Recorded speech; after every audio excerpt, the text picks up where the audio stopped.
Assalamualaikum warahmatullahi wabarakatuh. Perkenalkan, saya Rizka Aldila Hairani dari Kantor Pertanahan Kabupaten Biren. Pada video kali ini, kita akan membahas tugas di agenda 2, yaitu dengan tema komitmen mutu dan anti korupsi. Apa itu komitmen mutu? Pengertian komitmen adalah suatu keadaan di mana seseorang membuat perjanjian atau keterikatan baik pada diri sendiri maupun kepada orang lain yang tercermin dalam tindakan atau perilaku tertentu yang dilakukan secara sukarela maupun terpaksa. Mutu menurut Crosby, mutu adalah sesuai yang diisyaratkan atau distandarkan, yaitu sesuai dengan standar mutu yang telah ditentukan baik inputnya, prosesnya, maupun outputnya. Ciri-ciri komitmen mutu yang pertama, adanya perjanjian yang disepakati baik terhadap diri sendiri maupun terhadap pihak lain. Yang kedua, terdapat tujuan dan goals tertentu yang ingin dicapai setelah melaksanakan komitmen. Yang ketiga, semua pihak yang terlibat pada suatu komitmen harus bertanggung jawab dengan isi perjanjian. Yang keempat adalah adanya kesetiaan atau loyalitas dari semua pihak terhadap tujuan yang ingin dicapai. Konsep dari komitmen mutu yaitu efektivitas, efisiensi, inovasi, dan mutu layanan. Yang pertama adalah efektivitas. Efektivitas adalah merupakan tingkat ketercapaian target yang telah direncanakan baik menyangkut jumlah maupun mutu kerja. Yang kedua adalah efisiensi. Efisiensi merupakan tingkat ketepatan penggunaan sumber daya sehingga tidak terjadi pemborosan akibat penyimpangan prosedur atau penyalahgunaan alokasi. Yang ketiga adalah inovasi. Inovasi adalah sebuah ide praktik atau objek yang dianggap baru oleh individu satu unit adopsi lainnya. Yang keempat adalah mutu layanan, menunjukkan kinerja aparatur yang optimal dan melayani dengan sepenuh hati sehingga membuat customer merasa puas. Nilai dasar orientasi mutu. Yang pertama adalah komitmen pada kepuasan customer. Yang kedua, cepat, tepat, dan ramah. Yang ketiga, melayani dengan hati. Yang keempat, melindungi dan mengayomi. 5 pilar manajemen mutu. Yang pertama adalah pemimpin, yang kedua adalah komitmen, yang ketiga adalah organisasi, yang keempat adalah proses, yang kelima adalah produk. Membangun komitmen mutu dalam penyelenggaraan pemerintahan. Yang pertama, mengobservasi, mengidentifikasi, dan mendeskripsikan fenomena empirik secara faktual terkait mutu kinerja aparatur dalam memberikan layanan kepada masyarakat. Yang kedua, memberikan penilaian objektif terkait tingkat tanggung jawab aparatur dalam memberikan layanan publik.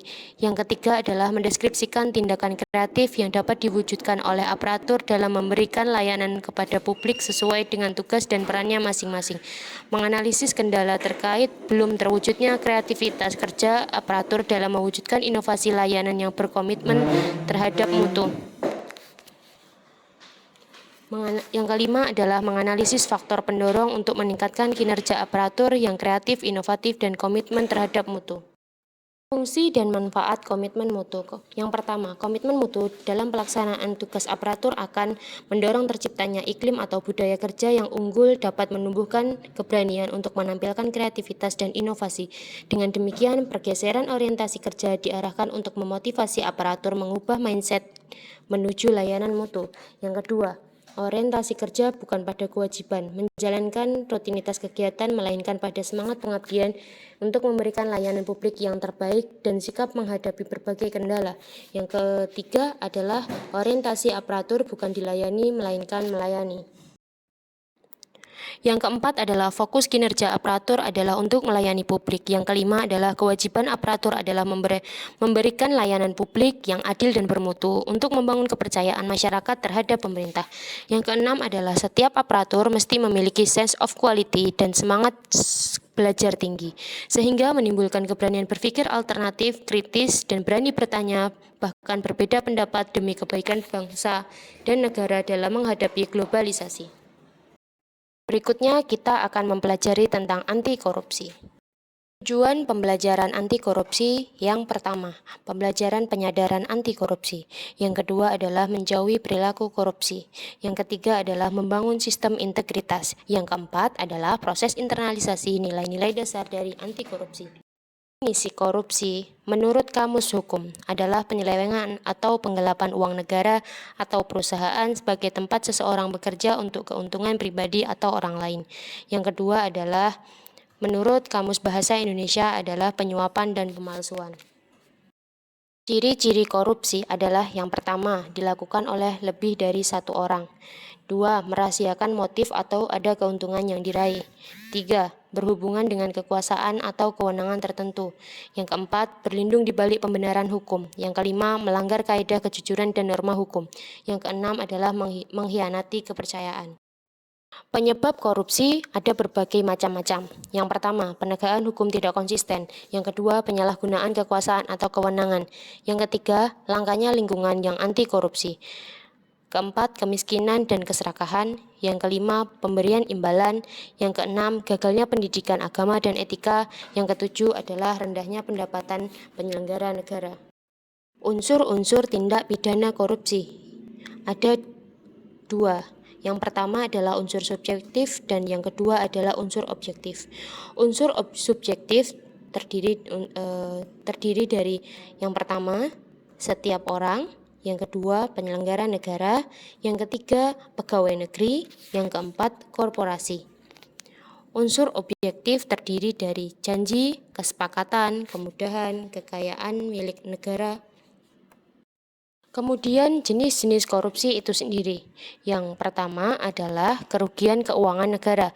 Yang kedua, suap menyuap. Yang ketiga, penggelapan dalam jabatan. Yang keempat, pemerasan. Yang kelima, perbuatan curang. Yang keenam, benturan kepentingan dalam pengadaan. Yang ketujuh adalah gratifikasi. Negatif korupsi yang secara umum, akibat korupsi adalah merugikan negara atau merusak sendi-sendi kebersamaan serta memperlambat tercapainya tujuan nasional, diantaranya tata ekonomi. Tata ekonomi contohnya seperti pemborosan sumber-sumber, larinya modal ke luar negeri, gangguan terhadap perusahaan, gangguan penanaman modal. Yang kedua adalah tata sosial budaya seperti revolusi sosial dan ketimpangan sosial. Yang ketiga adalah tata politik seperti ketidakstabilan politik, pengambil alihan kekuasaan, hilangnya bantuan luar negeri, hilangnya kewibawaan pemerintah. Yang keempat adalah tata administrasi, seperti tidak efisien, kurang kemampuan administrasi, hilangnya keahlian, hilangnya sumber-sumber negara, dan lain-lain. Pencegahan korupsi. Pencegahan korupsi bisa dibagi menjadi dua, yaitu perbaikan sistem. Yang kedua adalah perbaikan manusia. Perbaikan sistem seperti peraturan perundang-undangan, reformasi birokrasi, menegakkan etika profesi dan tata tertib lembaga, penerapan prinsip good government. Yang kedua adalah perbaikan manusia. Perbaikan manusia bisa dengan cara memperbaiki moral, meningkatkan kesadaran hukum, mengentaskan kemiskinan, dan memilih pimpinan yang bersih dan jujur dan anti korupsi. Kesadaran anti korupsi. Puncak tertinggi kesadaran anti korupsi akan menghasilkan niat yang baik. Spiritual accountability. Spiritual accountability adalah sikap di mana seseorang memiliki tujuan hukum dan kesadaran hidup mereka harus dipertanggungjawabkan. Identifikasi nilai-nilai dasar anti korupsi, yaitu jujur, peduli, mandiri, disiplin, tanggung jawab, kerja keras, berani, sederhana, dan adil.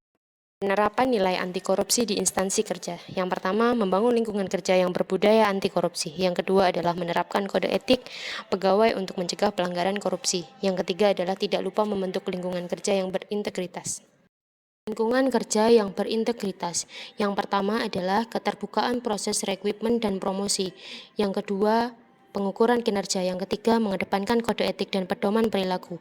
Yang keempat, melaporkan harta kekayaan. Yang kelima, program pengendalian gratifikasi. Yang keenam adalah sistem pengembangan SDM yang terukur. Harus siap menjadi tunas berintegritas untuk memperbaiki bangsa dan negara. Harus siap menjadi tunas berintegritas untuk memperbaiki bangsa dan negara. Maka dari itu, mari kita ciptakan lingkungan kerja yang kondusif bagi peningkatan dan integritas sehingga terjadi penyelarasan antara rohani dan jasmani, penyelarasan jiwa, pikiran, perasaan, ucapan, dan tindakan dengan hati nurani. Mari teman-teman kita stop korupsi. Terima kasih telah menonton video saya. Saya Rizka Aldila Hairani pamit undur diri. Wassalamualaikum warahmatullahi wabarakatuh.